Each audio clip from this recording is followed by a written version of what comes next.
Hello everyone and welcome to our educational session. My name is Paul Arsov and I'm the founder of the Decentralized Web Project. The topic of our educational event today is definition of stupidity and what goes on in one's mind.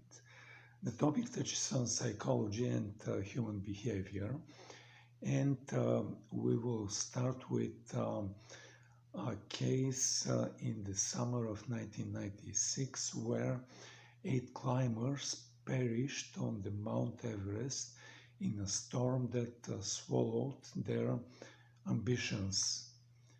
A person called John Krakauer, who was the survivor of that doomed expedition, chronicled the disaster in an article, laying bare the cascades of misjudgments and failures that turned the summit bit into a tragedy.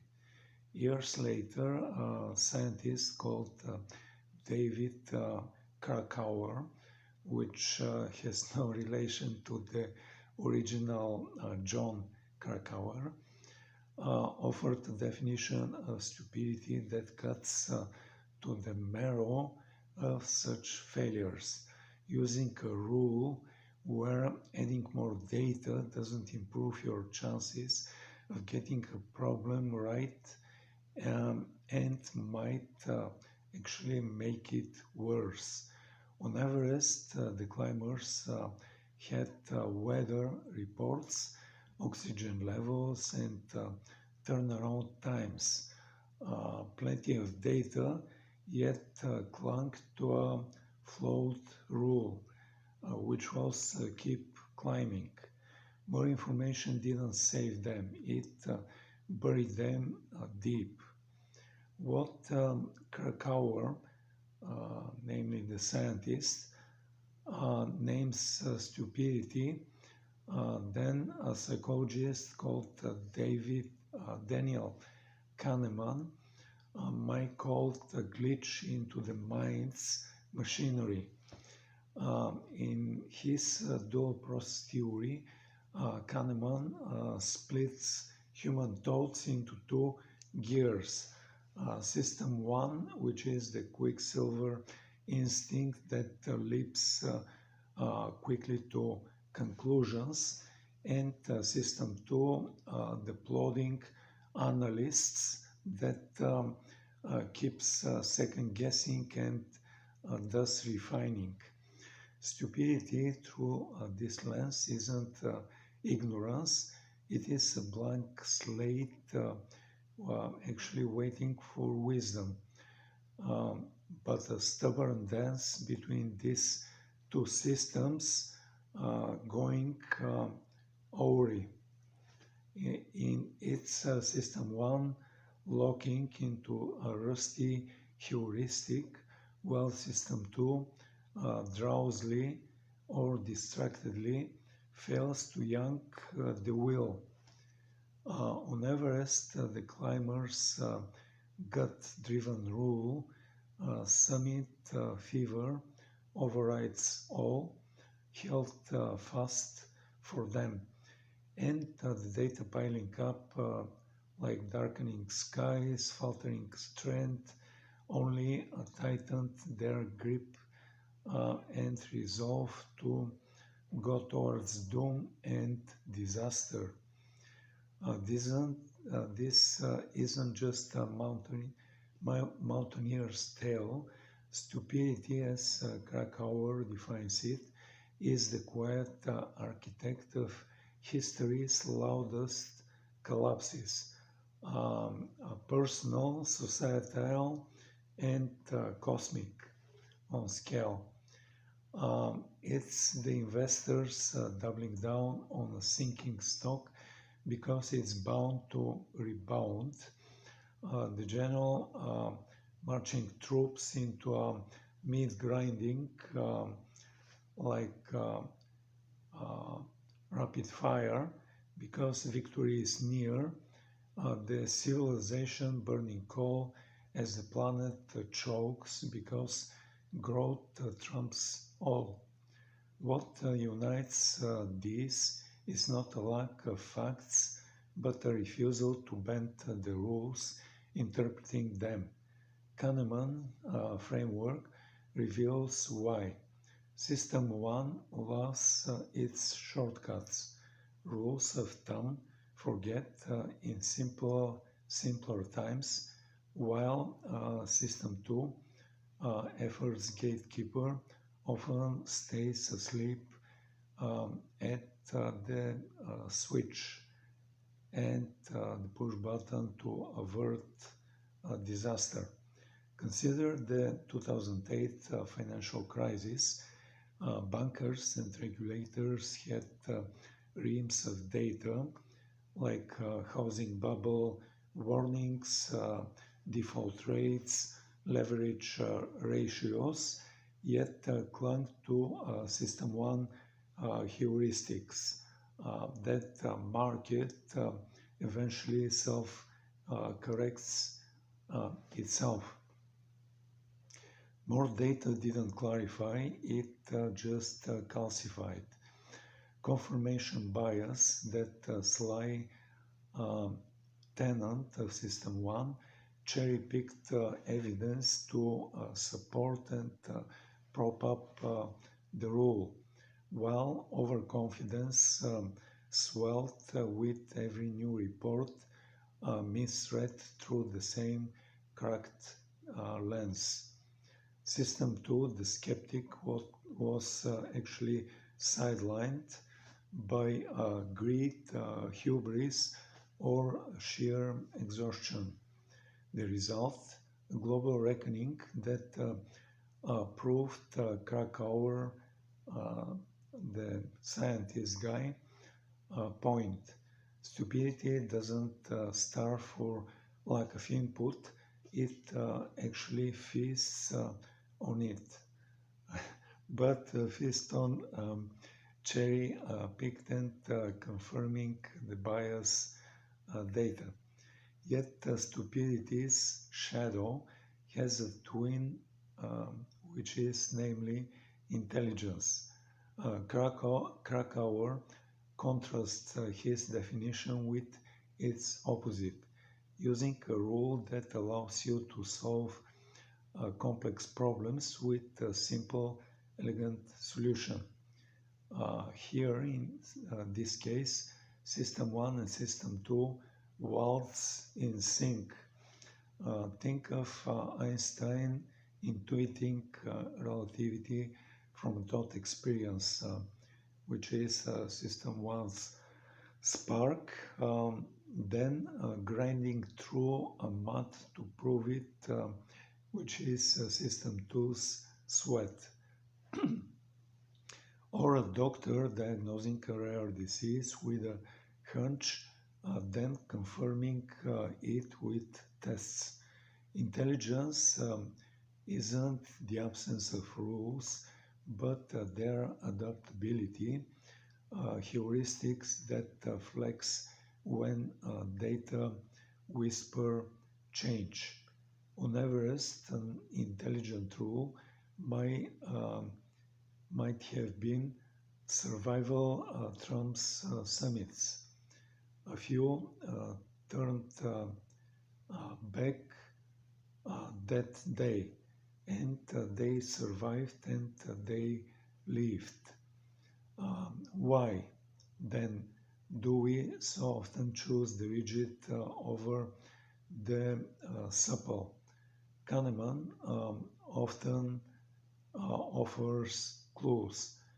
System 2 demands energy, and we're stingy with it. After a long day, who wants to dissect their assumptions?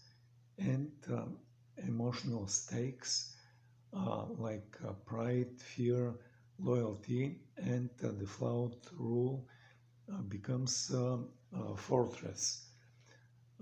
Socially, it's worse. Entire culture can lock into collective System 1 traps. for example, slavery was natural, that the earth was flat, and that women were unfit to vote. Data piled up science, morality, rebellion, but societies gripped their rules together, filtering evidence through dogma's sieve. Progress came only when System 2 steered at scale, often after blood or time forced its hand. This interplay isn't abstract, it's visceral. Um, there are cases like, for example, where a brilliant coder can sink months into a doomed project. Bug reports multiplied, deadlines loomed, yet the coder can stick to his rule. More lines of code will fix it. This with each airlock that can enforce his resolve, but not lead to his retreat. System 1 had him in chokehold, System 2 drawn by caffeine, and denial actually never surfaced. The project may then crash, and the coder himself may not be dumb with a very high IQ by himself.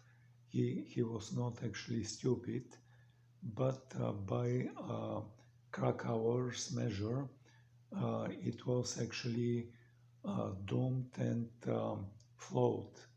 More data, same rule, worse outcome. Stupidity sting lies in its banality.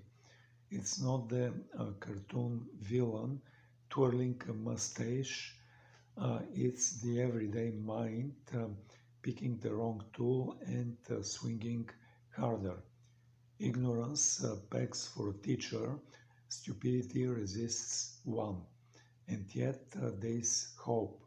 If Krakauer and Kahneman are right, the antidote isn't more facts, it is mindfulness of the dance between the systems.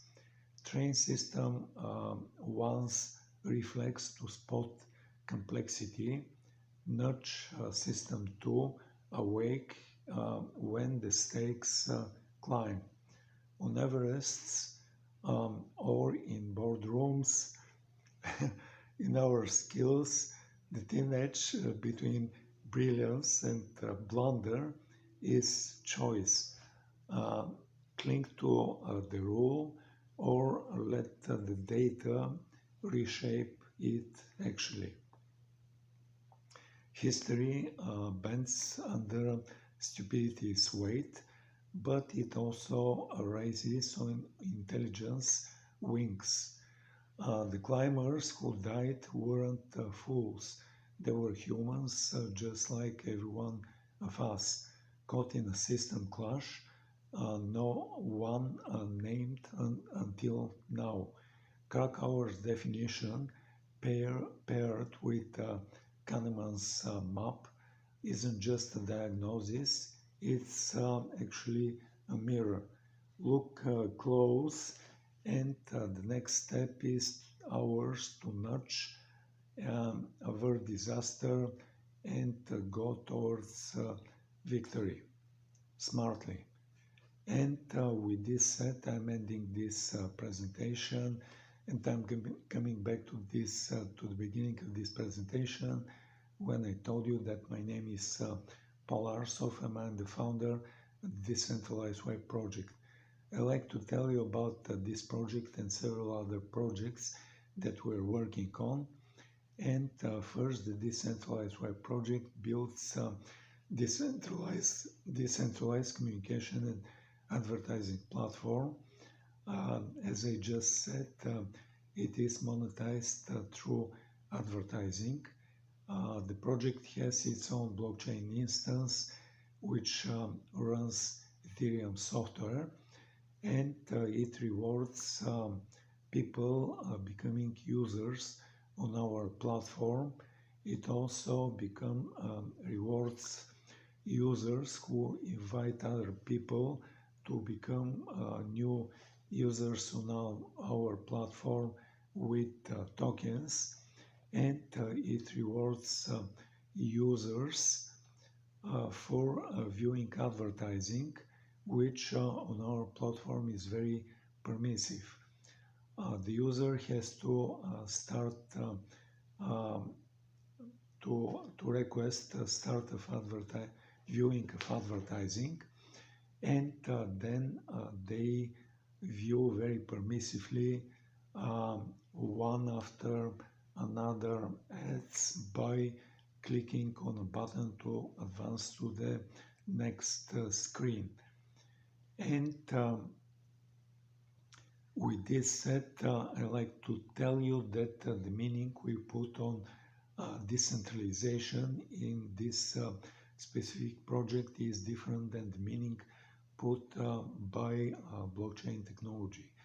We view blockchain technology as fundamentally flawed to drive decentralization, and in our view, in implementation of decentralization, we allow direct communication from user to user without going through a third point, namely a server which collects information and then it distributes back this information to users.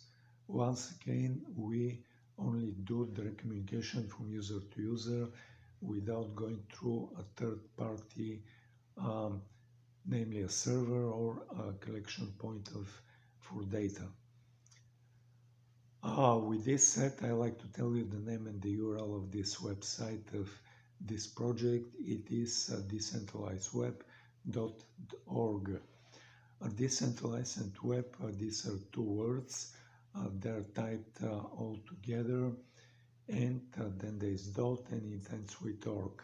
Once again, decentralizedweb.org. Then I'm going to tell you the next project that we did release, and this project did make a collection of non-fungible tokens or NFTs based on three-dimensional objects. With three-dimensional objects, there has to be special software which loads and displays the 3D object, and from the very beginning of our project we decided to, instead of using standard 3D software engine, just like people using popular choices like a game engine called Unity or game engine called Unreal. Instead of these two game engines or other standard 3D software, we decided to build our own 3D software engine, and what it does, it reads the file of the 3D NFT, then it opens a window on a computer screen, it displays the 3D object on this window it open, and then it starts animating it in a way of moving it in a random fashion around the window it did open. But in addition to these initial and basic capabilities, our 3D software engine has multiple additional capabilities. The first additional capability of our 3D NFTs is the capability of speaking. The 3D NFTs can speak in one of three different voices: a male voice, a female voice, or a whisper kind of a voice. In addition to the three voices, there are three different flavors of voices. A voice can be spoken either in a normal speed fashion, or in a fast speed fashion, or in a slow speed fashion. The next additional and important capability of our 3D NFTs is the capability of them um, of voice recognition. If you have a 3D NFT which is moving in a random fashion around a window, then you can issue your very first voice command to this 3D NFT to stop moving, and then the 3D NFT is going to stand still and stop moving. You can issue following voice commands to the 3D NFTs to move left, move right, move up, move down, zoom in, zoom out, rotate. And then the 3D NFT is going to fulfill each one of these separate voice commands. The next additional and important capability of our 3D NFTs is the capability of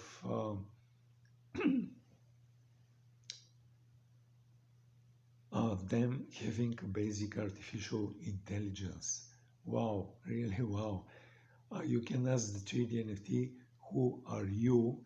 And then the 3D NFT is going to reply and tell you in few sentences on who they are. You can ask the 3D NFT, what is your name? And then the 3D NFT is going to reply with their name. You can ask the 3D NFT to describe something, for example, Web3 or decentralization or Russia. And then the 3D NFT is going to describe in few sentences about Web3 or decentralization or the country called Russia. The last additional but not least important capability of the 3D NFTs is the capability of them being displayed in a way of stereoscopics. What stereoscopics means is that part of the 3D NFT is going to be displayed in red or reddish colors, and another part of the 3D NFT is going to be displayed in blue or cyan colors. Then you can come to the website of the 3D NFT project, and probably now is the time to tell you the name and the URL of this project. It is 3dnft.decentralizedweb.org. 3D NFT is typed in a way of the number 3 followed by the letter D followed by 3 other letters N, F, and T. Once again, 3D NFT. Then there is dot. Then there are two words, decentralized and web, typed all together. Then there is dot and it ends with org. Once again, 3dnft.decentralizedweb.org. On the top of the main page and every other page, you can see a number of links. One of these links points to accessories. When you click on this link, you're going to see that we offer special glasses. When you click and order one pair of these glasses, and when you receive these glasses, you're going to see that one lens of these glasses is red and the other lens of these glasses is blue cyan. And you can put these glasses on. You can request displaying the 3D NFT in a way of stereoscopics, and then you are going to see the 3D NFT is coming out of the flat two-dimensional computer screen, and you're going to see it in real 3 dimensions. With this said, I'm ending talking about our 3D software engine and capabilities of our 3D NFTs, but I like to mention our 3D NFT marketplace. In our 3D NFT marketplace, we have our, our own blockchain instance. It runs Ethereum software, and it is the same software which runs on Ethereum mainnet it runs on Avalanche AVAX chain, it runs on Polygon Matic chain, and it runs on many other famous or not so famous blockchains in existence.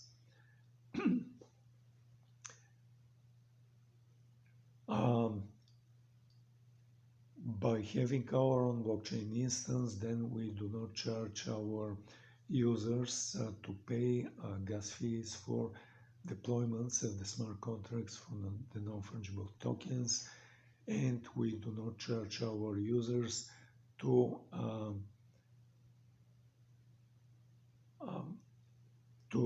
have transfer of ownership from one user to another user. With this said, then we also allow our users to use multiple crypto coins to buy and receive proceedings from sale of the 3D NFTs. The current choices of coins for purchase and sale include Solana Sol, Polygon Matic, Avalanche AVAX, and Qcoin, which is a big centralized crypto exchange. It has a coin called KCS.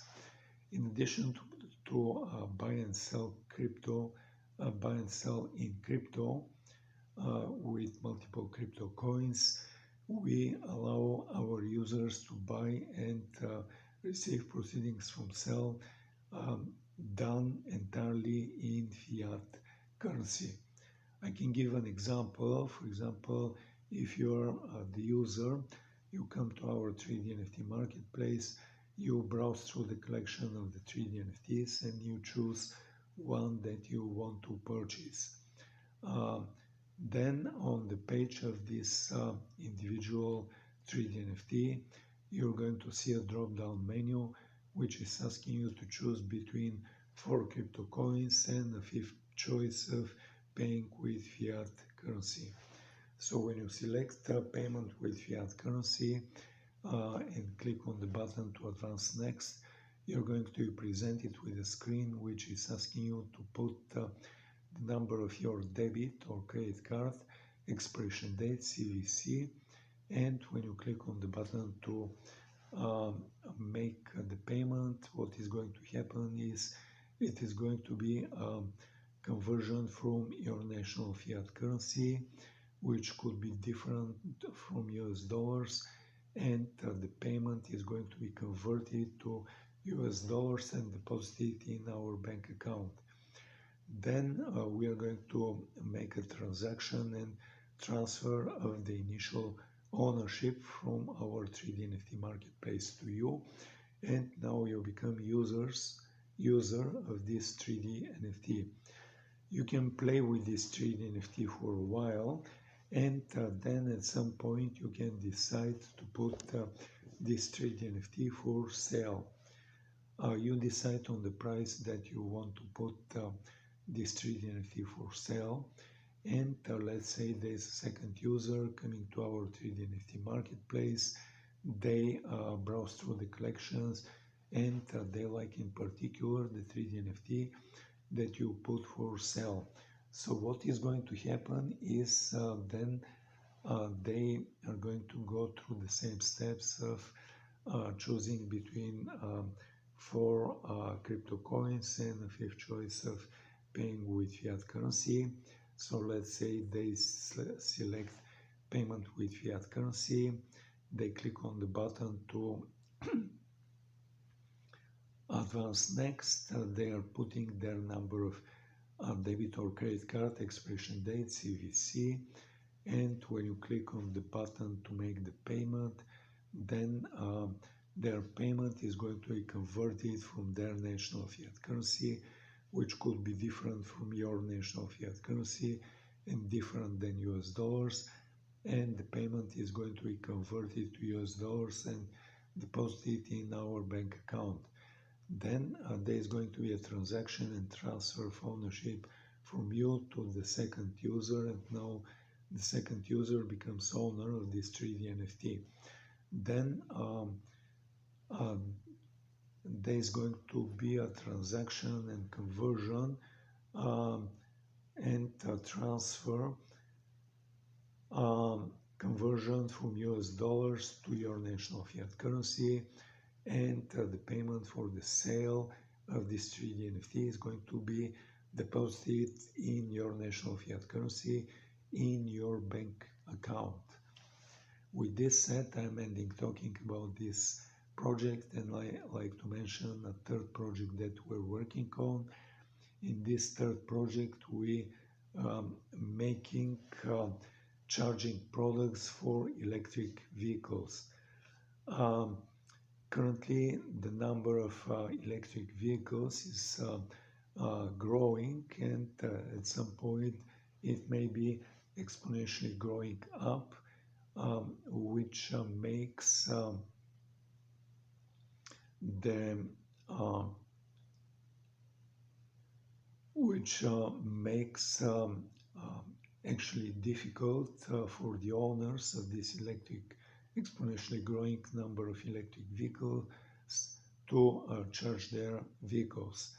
Currently, except for owners who live in homes and they could charge their vehicle in their garage, their own garage. Many of the owners of electric vehicles, they live in residential buildings or in houses which allow them only to park their cars on the streets.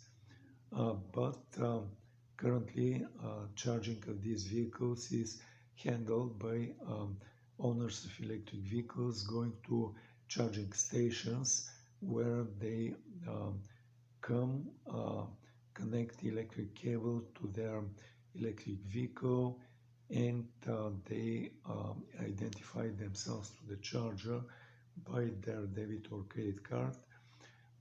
They request loading of energy. They wait for a while, whether in or outside of their electric vehicle, and then they pay for the energy loaded and they leave. But we compare this model with the gas station model, where internal combustion engines come to gas stations and they load fuel in their internal combustion engine vehicles. But we estimate that the number of these charging stations is going to become ultimately insufficient, and what we are proposing for users who are living in high-rise residential buildings.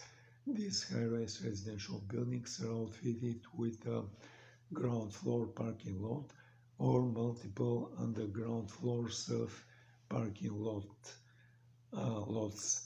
And then owners of electric vehicles, when they come in the evening to their residential building home, then they could connect the electric cable from a charging product like the one we're building, and they can request charging of energy to their electric vehicle. They could identify themselves to the charger, and they could leave their vehicle to charge during the evening, during the night, and during the early morning while they're at home and their electric vehicle is charging.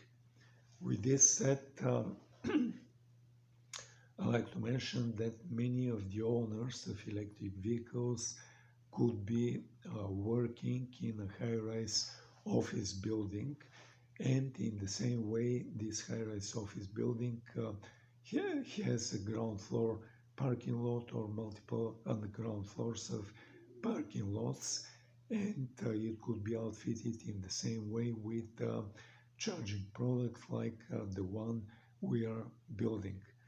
And the owner of electric vehicle, when they come in the morning for work, they could identify themselves to the charger by their debit card, credit card, or near-field communication card, or near-field communication keychain token, or near-field communication ring, which they could be wearing on their finger, and they could request start of the charging of energy, and they could leave their electric vehicle to charge while they're at work during the morning, afternoon, and early evening while they're at work. With this said, I like to tell you the name and the URL of the website of this project. It is power.rstack.com. Power is the ordinary word for power, and then there is dot, and then there is a word which I can spell it letter by letter. It is Alpha Romeo Sierra Tom Echo Charlie Hotel. Altogether rstack, then there is dot, and it ends with com. Once again, power.rstack.com.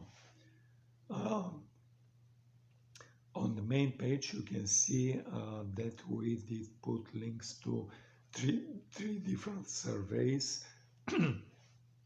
You can click and fill these surveys and tell us about your needs for charging products, so that we could outfit an existing product or build a new product which fits your needs.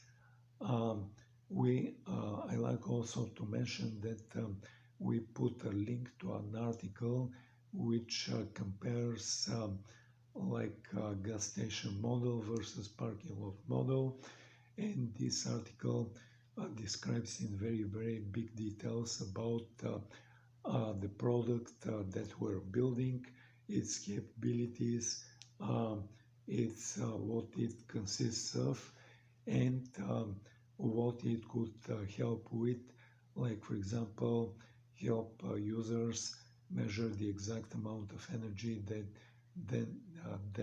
they did load. It could help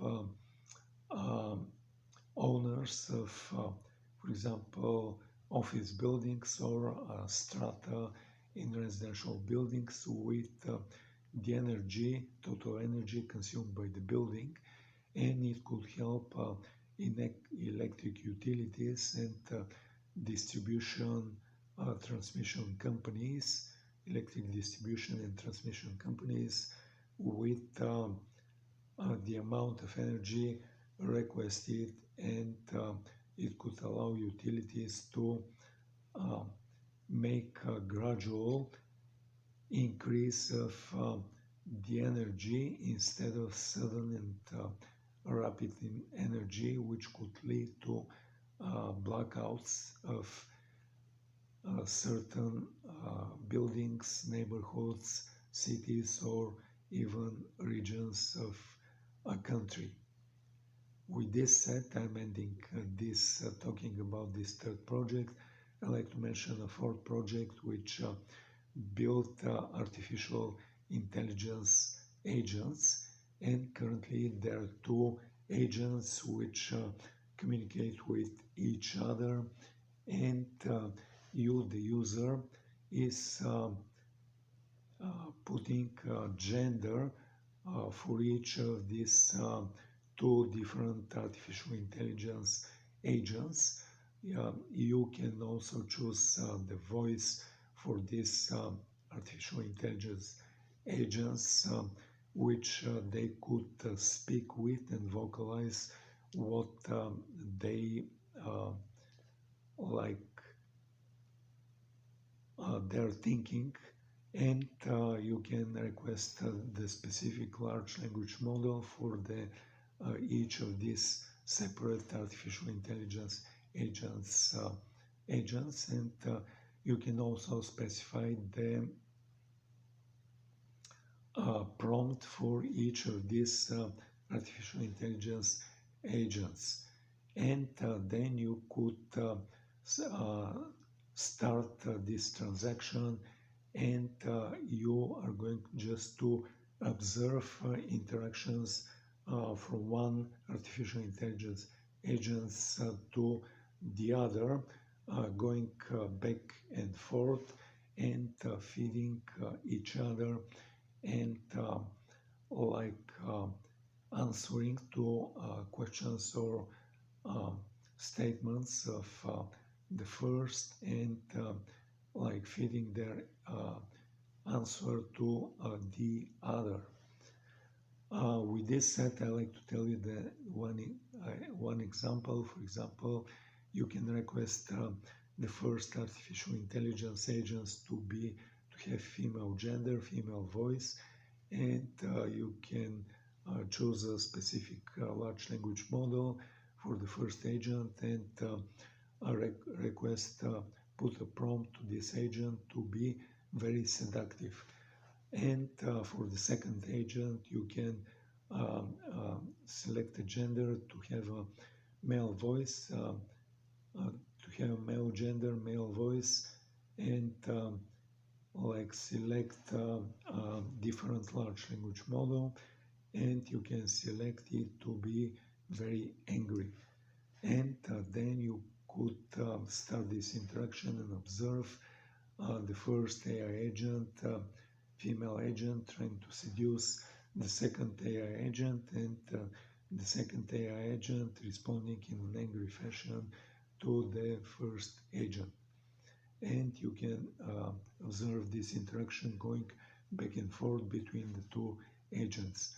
At some point, you could stop this interaction, and you have a choice to save the script of this interaction and for your later view.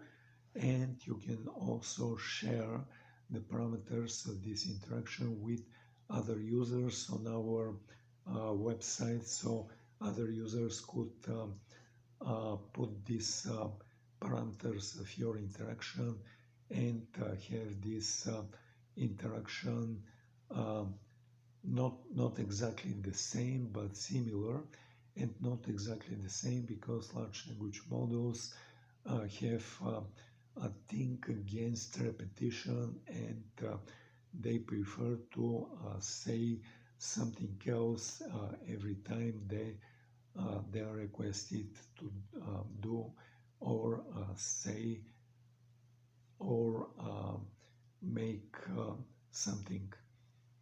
And with this said, I like to tell you the name and the URL of this project. It is ai2ai.decentralizedweb.org.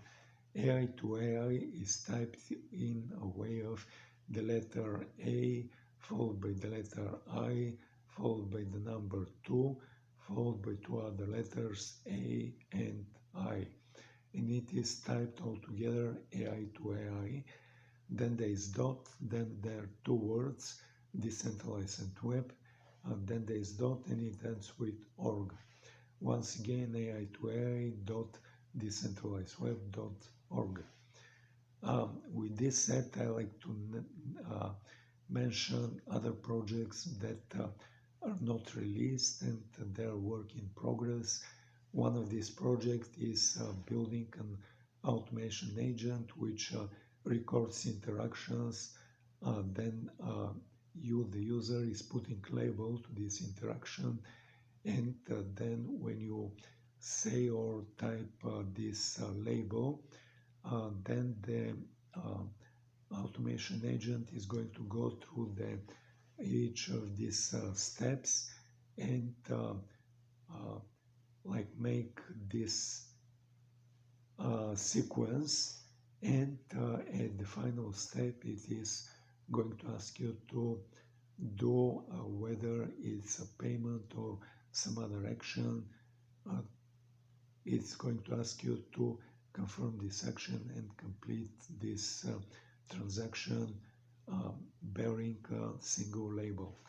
What this label could be is like, for example, buy a specific food item from this specific store, or purchase a ticket for an event coming on a specific date, or buying an airplane ticket from a list of airlines for a specific range of days and times, and specific parameters like single flight or multiple stops flights.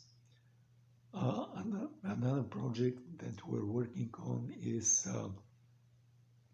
token accountant project, which actually calculates the number of tokens that you're spending with a number of large language model provided by different providers, and these large language models could be charging you for by the number of tokens, because the providers of these large language models are going back from the large monthly payment to the like thousands or million tokens payments, and they like to tell you by the number of tokens, and you have to know the exact amount of tokens, so that do not get a surprise bill in the end of this month for the thousands of dollars that you have to pay because you had multiple and large interactions with a specific language model. With this said, I'm ending talking about these projects that we built. Thank you for listening. Thank you for viewing. Have a nice day. Have a nice evening, and goodbye.